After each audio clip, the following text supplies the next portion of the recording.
إن الحمد لله نحمده نستعينه ونستهديه ونستغفره ونؤمن به ونتوكل عليه نعوذ بالله من شرور أنفسنا وسيئات أعمالنا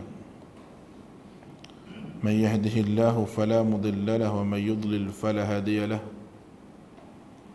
أشهد أن لا إله إلا الله وحده لا شريك له وأشهد أن محمدا عبده ورسوله اللهم صل على محمد وعلى آله وأصحابه ومن تبعهم بإحسان إلى يوم الدين قالوا سبحانك لا علم لنا إلا ما علمتنا إنك أنت العليم الحكيم ولا حول ولا قوة إلا بالله العلي العظيم اللهم فقهنا في الدين وعلمنا التأويل واهدنا إلى سواء السبيل ربنا زدنا علما وارزقنا فهما اللهم أصبحنا وأصبح الملك لله والحمد لله لا شريك له لك الحمد ولك الشكر يا ربي لك الحمد كما ينبغي لجلال وجهك الكريم العظيم وسلطانك أصبحنا على فطرة الإسلام وكلمة الإخلاص وعلى نبينا محمد صلى الله عليه وسلم وعلى ملة أبينا إبراهيم حنيفا وما كان من المشركين بسم الله الذي لا يضر مع اسمه شيء في الأرض ولا في السماء وهو السميع العليم رب يسر ولا تعسر بالتم بالخير Alhamdulillah, bersyukur kehadrat Allah. Pada pagi ini kita dapat bersama-sama dan insya-Allah kita baca surah Tariq. A'udzu billahi minasy syaithanir rajim.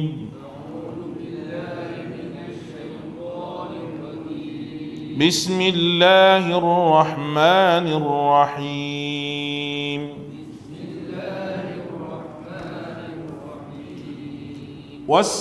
والسماء والطارق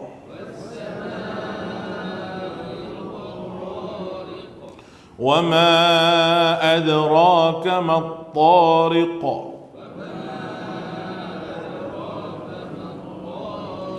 النجم الثاقب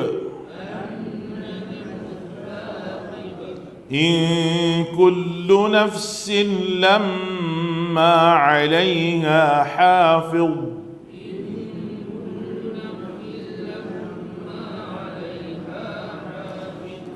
فلينظر الإنسان مما خلق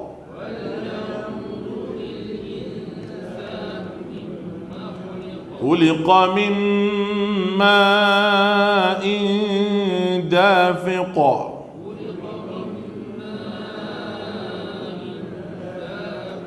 يخرج من بين الصلب والترائب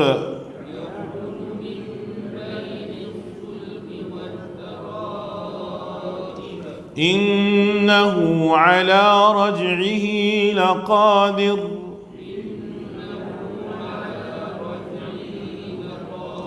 يوم تبلى السرائر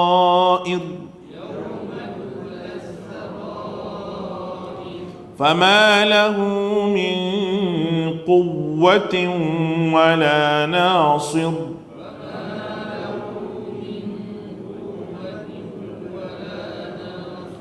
والسماء ذات الرجع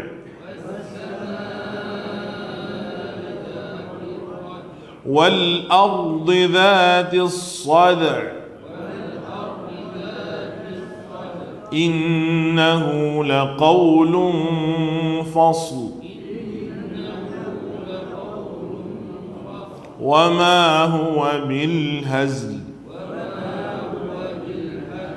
إنهم يكيدون كيدا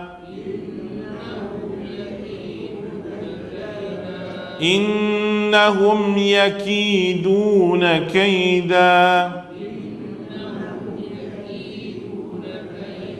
وأكيد كيدا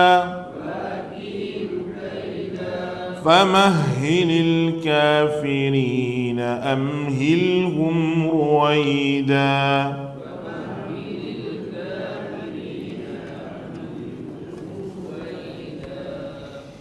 Baik. Sebagaimana yang kita sebut kemarin, bahawa tema kepada surah ni itu perjalanan.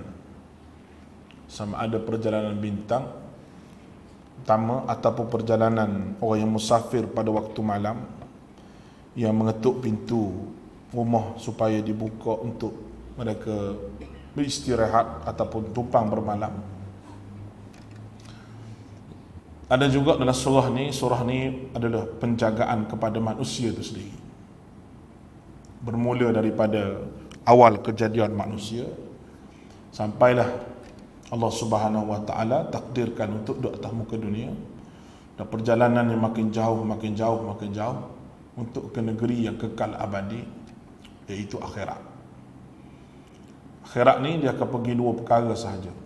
Sama ada menjadi orang yang mulia dengan sebab Allah Ta'ala bagi syurga, ataupun menjadi manusia yang sehina-hinanya dengan asbab perbuatan dia sehingga Allah Ta'ala beri neraka kepada dia. Kita minta kepada Allah supaya nas'aluka ridhaka wal jannah wa na'udzubika min sakhatika wan nar. Baik. Hari ini kita tengok ayat-ayat keempat. Saya dah sentuh kemarin ayat keempat, tapi saya nak sebut sikit lagi. Inilah jawapan kepada sumpah was-sama'i wat-tariq wa ma adraka mat-tariq an-najmus thaqib. Itu sumpah. Ini jawab dia. Allah buat begitu kerana dia nak suruh kita ingat. Apa yang perlu ingat? In kullu nafsin lamma 'alaiha hafiz. Semua nafs, jiwa kita panggil, mempunyai penjaga, mempunyai orang yang perhati. Tapi apa kaitan dengan bintang ni? Dia mari duk sebut bintang, mari duk seterusnya ada orang jaga. Kerana walaupun bintang tu jauh, tapi dia seolah-olah melihat apa yang kita lakukan walaupun duk jauh. Manusia yang rasa dia tidak diperhatikan oleh Allah Ta'ala bermakna dia telah jauh daripada Allah. Orang yang selalu rasa dia diperhatikan oleh Allah, makna dia dekat dengan Allah Ta'ala. Dan saya telah sebut kemarin, dekatnya Allah ni iaitu lahu mu'aqibatum min baini yadayhi wa min khalfih yahfazunahu min amrillah. Suratul Ra'd ayat yang ke-11. Bagi nak suruh kita faham lagi penjagaannya macam mana, Allah Ta'ala sebut bahawa malaikat yang mengikut bergila-gila menjaga kita ni daripada belakang, daripada depan kita. Mereka menjaga ni min amrillah, dengan perintah daripada Allah Ta'ala, dengan perintah daripada Allah. Jadi kita kena ingat, dengan kita ni ada malaikat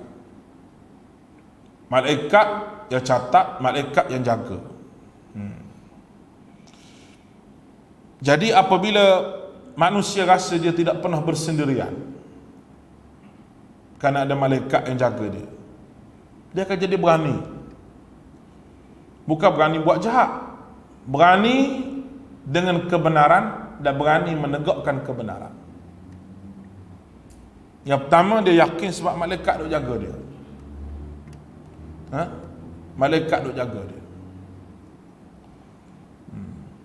Sebagaimana cerita seorang di negara kawasan mana, jahat banyaklah situ. Orang perempuan ni, dia istiqamah menutup aurat, sehingga dia lalu pada satu kawasan tu, yang dia pun tak tahu kawasan tu kawasan yang tak boleh lalu, kawasan yang bahaya, adanya pencurinya, perampoknya, perogolnya. Dia lalu kawasan tu. Orang duk tengok. Sehingga bila sampai ujung tu, adalah orang sentuh bahu dia di belakang. Dan dia pun rasa pelik. Dia pun paling sampai dia, awak ni.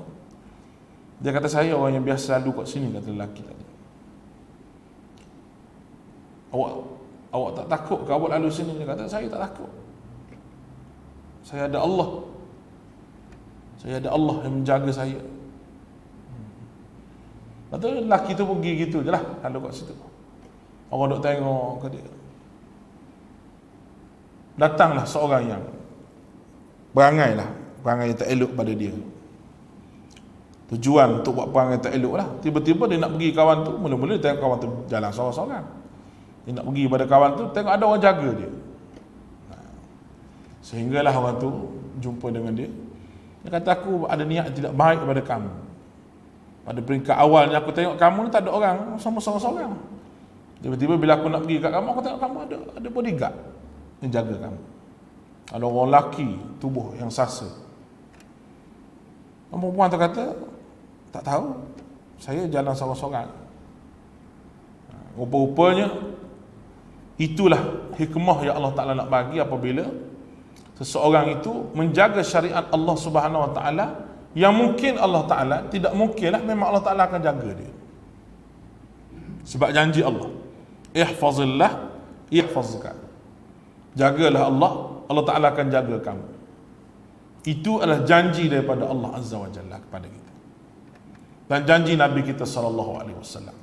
Lalu orang yang rasa dia sentiasa ada penjaga ni, dia tak rasa keseorangan. Kalau ada masalah pun dia tak rasa dia berseorang, sebab ada malaikat yang jaga dia. Walaupun malaikat yang jaga ni kita tak nampak malaikat yang jaga kita ni, tapi dia tetap ada untuk menjaga kita. Dan untuk menjaga kita ni, Allah subhanahu, kalau nak kira belanja lah berapa ratus juta Allah Ta'ala belanja, nak beri nyawa lagi, nak pelihara manusia lagi, hanya untuk jadi hamba pada Allah je. Jadi kalau Allah Ta'ala lempar neraka pun padan lah. Sebab kalau nak kira belanja, kalau kita kira belanja lah, habis semua. Belanja banyak nak pelihara kita ni.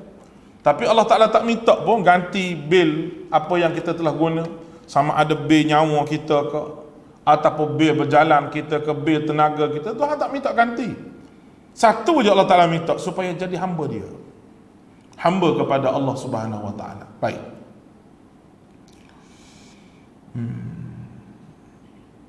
Kalimah kullu digunakan. In kullu nafsin lamma. Kullu ni makna semua. Kenapa Allah Ta'ala tidak guna jami'? Jami' makna semua juga. Semua sekali. Jami'an, semua sekali. Ini kerana kalau Allah Ta'ala guna kalimah jam'a, dia beri makna bahawa semua manusia duduk ramai-ramai dalam satu penjagaan. Ibarat kambing ramai-ramai, seorang pengembala. Tetapi bukan begitu maksud ayat ni. Maksud ayat ni kerana kalimah kullu ni digunakan bahawa setiap diri ada malaikat dan ada penjaga masing-masing. Setiap diri ada malaikat dan ada penjaga masing-masing. Maknanya kalau nak kira malaikat ni berapa ratus bilion. Seorang ada, semua ada malaikat. Dan semua sekali ada syaitan yang bersama dengan kita. Sama ada malaikat tu nak mari rapat dengan kita, ataupun syaitan nak mari rapat, Allah alam lah. Tengok atas kita lah, handle diri kita tu macam mana. Tu kullu. Allah Ta'ala guna kalimah nafs. In kullu nafsin. Dalam ayat ini bukan al-insan. Allah Ta'ala tak sebut in kullu insan, tapi dia guna kalimah in kullu nafsin. Ini kerana kerahsiaan adalah satu tema juga dalam surah ni. Kita sebagai manusia ni, ada benda yang kita simpan dalam diri kita yang tak boleh kita sebut pada siapa-siapa. Tak boleh sebut kepada siapa-siapa. Apabila Allah Ta'ala guna kalimah nafsin dalam ayat ni, nak tekan kita bahawa Setiap apa yang kamu rahsiakan, manusia. Nafsin maknanya walaupun rahsia dari diri kita, Allah Ta'ala tetap tahu apa yang ada dalam diri kita ni. Kalau dia guna kullu insan, insan ni makna pelupa. Al-insan makna manusia, asal daripada perkataan nisyan, makna pelupa. Dalam ayat ni tidak relevan letak in kullu insan, tapi Allah Ta'ala ambil in kullu nafsin. Nafsin dipanggil nafsu, benda yang duduk dalam hati kita. Tak ada orang tahu benda duduk dalam hati ni. Ada orang boleh tahu benda duduk dalam hati kita. Tapi Allah Ta'ala kata, aku nak tekan kepada kamu wahai manusia bahawa walaupun kita simpan rahsia dalam diri kita, tapi Allah tahu apa yang kita lakukan. Masing-masing ada benda yang disembunyi dalam hati mungkin, yang tak boleh nak beritahu kepada orang lain. Hatta orang yang paling dekat dengan kita, isteri kita pun kita kata, tak boleh beritahu, tak boleh beritahu. Sebab apa? Sebab yang pertama sekali, kita hidup atas muka dunia ni, kita kena ingat bahawa apa yang orang panggil, apa sahaja yang kita rahsiakan, ya'lamu sirrakum wa jahrakum wa ya'lamu ma taf'alun. Allah Ta'ala sebut dalam Quran, ya'lamu sirrakum, aku mengetahui benda yang rahsia, wa jahrakum, dan benda yang terang, dan aku mengetahui semua sekali apa yang kamu buat. Baik, ayat yang kelima ni merupakan perenggan yang kedua dalam surah ini, mengandungi dalil berkenaan dengan akhirat melalui diri kita sendiri. Dia panggil dalil akli anfusi. Dalil akli anfusi ni maknanya dalil akal yang ada pada diri kita sendiri, yang boleh kita tengok diri kita ni, yang boleh kita fikir untuk kita beriman kepada Allah Subhanahu Wa Taala. Dia ada dalil yang berbentuk Allah Ta'ala suruh tengok langit, ada dalil yang berbentuk Allah Ta'ala suruh tengok bumi, ada dalil yang berbentuk Allah Ta'ala suruh lihat binatang-binatang ternakan dan sebagainya. Ada dalil yang Allah Ta'ala suruh lihat diri kita sendiri. Wa fi anfusikum afala tubsirun wa fis sama'i rizqukum wa ma tu'adun. Itu di antara ayat. Wa fis sama' wa fi anfusikum, pada diri kamu sendiri wahai manusia. Afala tubsirun, kamu tidak lihat dengan mata hati kamu ke? Aku buat kamu bukan main susah. Wa fis sama'i rizqukum, dan di langit Tuhan bagi rezeki kamu. Wa ma tu'adun, dan apa dijanjikan rezeki daripada kamu tu. Bagaimana seorang ulama, nama apa saya lupa, dia hidup pada zaman seorang khalifah. Dia kata kepada keluarga dia, kata nak pergi cari rezeki. Dia kata, saya nak pergi cari rezeki. Nak pergi cari rezeki, bukan nak pergi cari makan, nak pergi cari rezeki ilmu, nak pergi cari ilmu, nak tambah ilmu lagi, nak pergi mengaji. Lalu bagi tahu anak-anak dia, bagi tahu bini dia, tak setujulah cari ilmu macam mana, kita ni susah begini. Tiba-tiba anak yang kecil dia jawab. Anak kecil dia kata, wa fis sama'i rizqukum wa ma tu'adun. Jadi langit, Tuhan di langit, wa fis sama'i rizqukum, Allah Ta'ala janjikan rezeki, wa ma tu'adun, dan apa dijanjikan. Dia yakin, kata ayat ni, budak kecil, bahawa Tuhan bagi rezeki pada kita. Kita nak buat benda baik. Lalu senyap semua. Kawan tu pun pergilah, pergi. Bekalan cukup-cukup makan dalam sebulan. Tiba-tiba bekalan habis. Datang pasukan berkuda yang dipimpin oleh khalifah pada ketika itu. Kawan tu tak tahu pun dia tu khalifah. Apabila masuk, ketuk-ketuk pintu tanya, apa yang ada dalam rumah kamu? Kami tidak ada apa makanan untuk kami hidang kepada kamu semua. Tentera lah, lebih kurang 40 orang. Kecuali kami ada air saja. Air ada. Tak apalah, air, bagi minum air. Pada tentera tu, kaedah orang Arab menyambut tetamu, walaupun ada apa pun dia bagi je. Dia kata, ni rumah siapa? Dia sebutlah kawan tu nama sekalian. Ulama masyhur. Mana dia pergi menimba ilmu. Ulama-ulama zaman dulu nak ambil hadis daripada seorang tabi'in ataupun sahabat yang masih hidup lagi, dia kena mengembara jauh. Mengembara jauh semata-mata nak ambil satu hadis. Dia bukan main sekarang dia tekan keluar hadis sahih dhaif. Dia bukan begitu. Zaman dulu kena pergi jauh. Lalu dia pergi. Lepas tu kawan khalifah tu tanya, ni rumah nama sekalian. Dia kata, betul. Saya lupa nama dia. Tadi ingat lagi. Dia kata, kawan ni rumah ulama besar ni. Dia kata, ada apa rumah kamu? Kami tak ada apa. Ambil air sejuk. Khalifah pun ambil duit. Dah nak uncang tu duit. Lempar satu. Lempar depan pintu. Orang lain bila tengok khalifah buat begitu, ambil. Orang lain pun lempar juga. Sampai nak tutup pintu rumah tak boleh. Banyaknya duit depan. Maka kata budak tadi, wahai ibuku, adik-beradik semua marah ke dia lah, sebab dengan perkataan dia yang boleh bawa ayah dia tu lebih semangat nak pergi. Inilah yang disebut oleh Allah Ta'ala, wa fis sama'i rizqukum wa ma tu'adun. Dia yakin sungguh dengan ayat ni. Dia beriman sungguh bahawa Allah Ta'ala yang menentukan rezeki kita. Allah yang di langit, rezeki kita ni Tuhan tentu. Cuma kita kena usaha je. Lebih lagi kita serah pada Allah Ta'ala. Kita pun tak tahu rezeki kita macam mana. Nak dapat apa kita pun tak tahu dah. Tapi kita hanya mampu berdoa pada Allah Ta'ala. Dan tidak mengharapkan sangat kepada manusia, melainkan kita mengharapkan kepada Allah Azza wa Jalla. Itu benda yang ada pada hati kita. Falyanzuril insanu mimma khuliq. Maka hendaklah manusia perhati daripada apa yang dia diciptakan. Baik, huruf fa ni falyanzuril insan. Kalau kita tengok sebagai kesimpulan pada ayat-ayat berikutnya, falyanzuril insan, kamu tak tengok ke wahai manusia? Kalimah yanzur, falyanzur, ada kalimah nazara di situ. Nazara ni maknanya melihat dengan betul, menggunakan akal, bukan tengok saja. Itu makna falyanzur. Asal daripada perkataan nazar. Nazara yanzur, unzur. Kadang-kadang lihat ni bahasa Arab dia guna ra'a. Alam tara. Tara, tidakkah kamu melihat?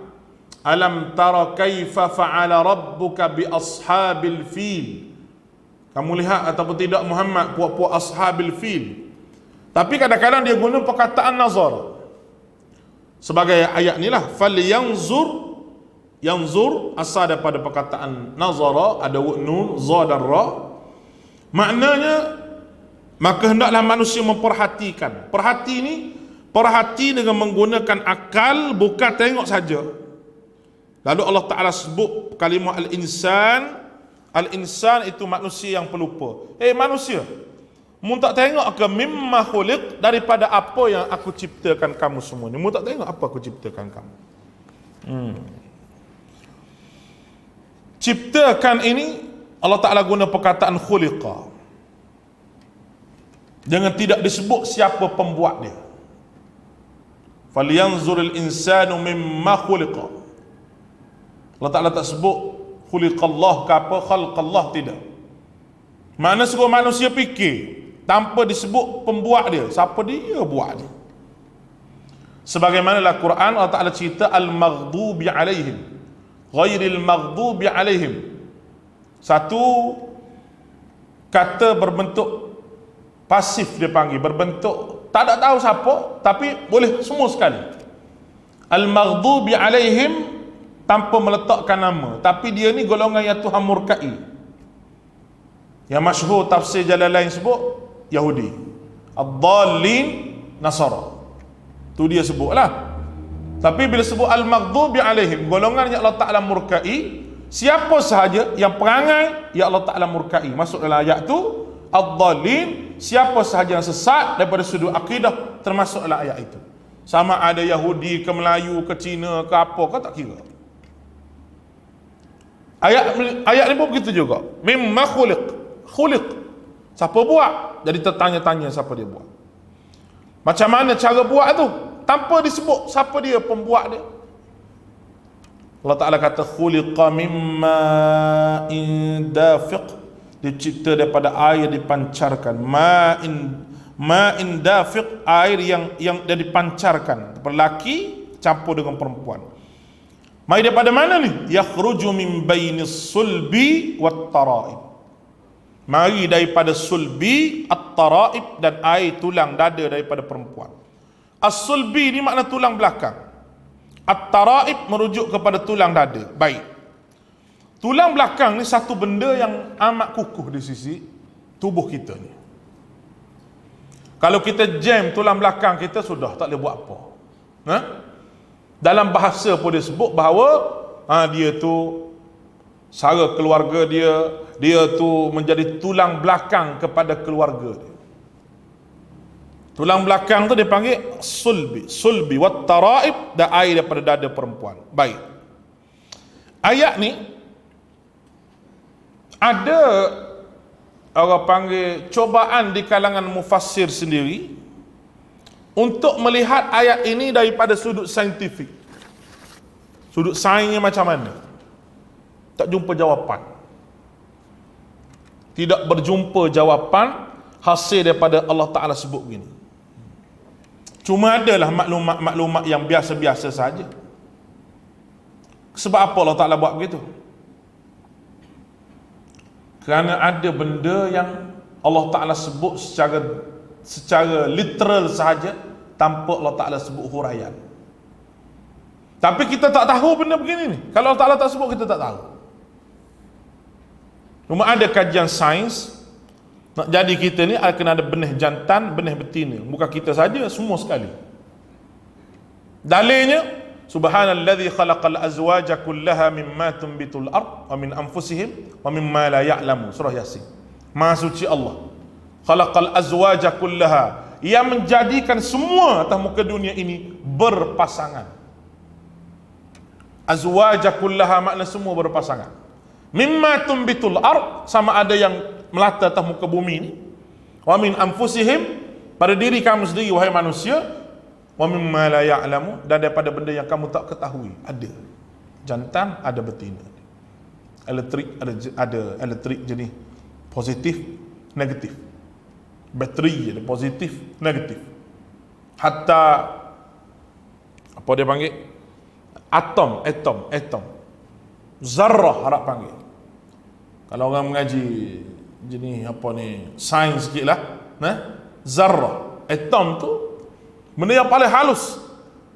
Nak kerak dia menegak pun tak boleh, nak melintang pun tak boleh, kerana halus dia.